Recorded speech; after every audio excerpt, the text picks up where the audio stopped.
Hello, thank you for watching my thoughts about something.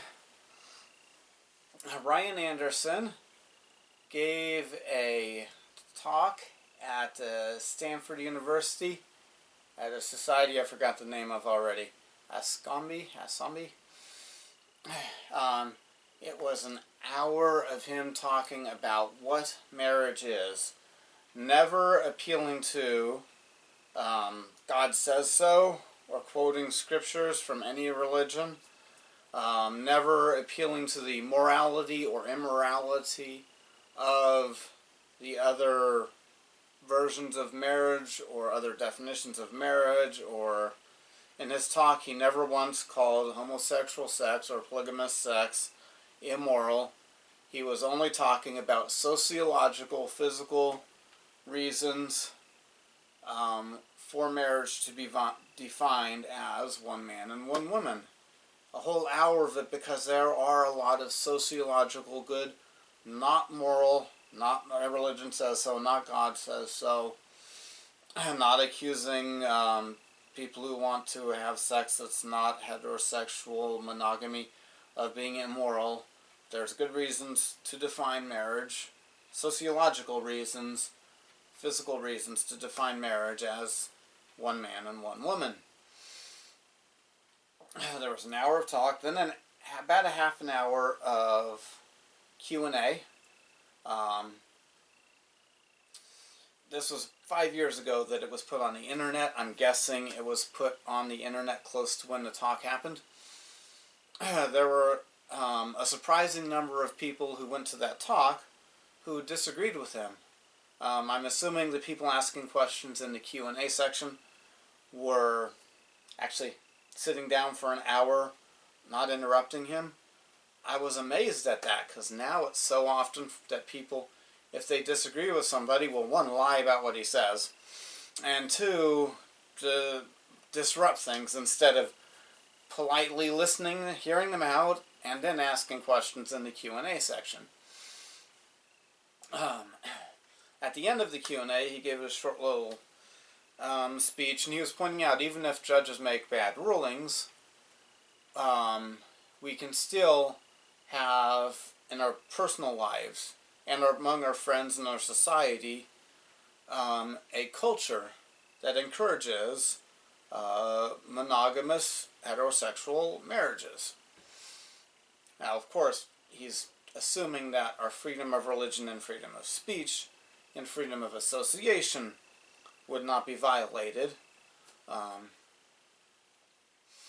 But he's right. As long as those basic fundamental freedoms, speech, association, meet together with people you agree with, religion, as long as those things are not violated, we can have influence on the culture. Those things, freedom of speech, have not been violated of people in the past, in the recent past, and they've used those rights to push public opinion back and forth. And so those rights should be respected, and we can push back. Even if judges are coming to bad rulings about things, we can talk with our friends about what marriage really is. We can encourage our friends. We can encourage people to have long-lasting heterosexual marriages. If our freedom of religion and freedom of speech is not violated, then we will not have to, in our personal life, tell somebody, yay, congratulations on your marriage, it's not a marriage, or,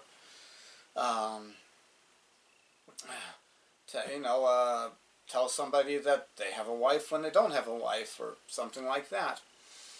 We can all do that. We can do that at the same time that we go to work, and if our boss says we have to say wife when two women walk into our place of business, maybe you have to suck it up for that little time period until the culture gets straightened out, or if the government's issuing the marriage licenses.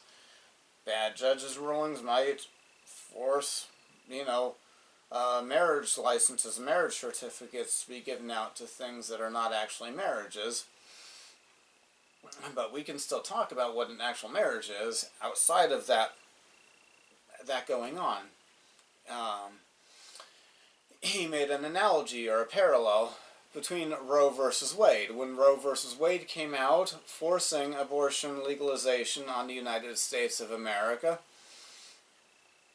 nationwide, there began to be a culture that just accepted abortion. Well, the court said so, so we have to do it. It's not, it's what some people said.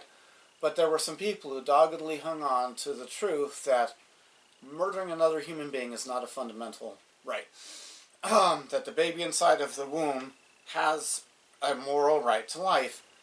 And they kept going. They kept chugging along. These small number of people who believe that we have a right to life, and abortion, murdering your baby inside of your womb, is not a fundamental human right. And they have kept going.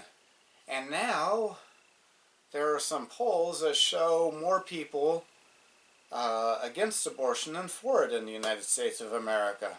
The numbers have definitely grown against it because their freedom of speech has not been violated, so they've been talking to people and making the case. So if judges make really bad decisions about ruling what marriage is and isn't, we can look to pro-lifers as an example of what we can do, and perhaps in the future, the culture, by us using our freedom of speech, can realize what marriage really is, even if there's a government definition that defies reality. Thank you for watching.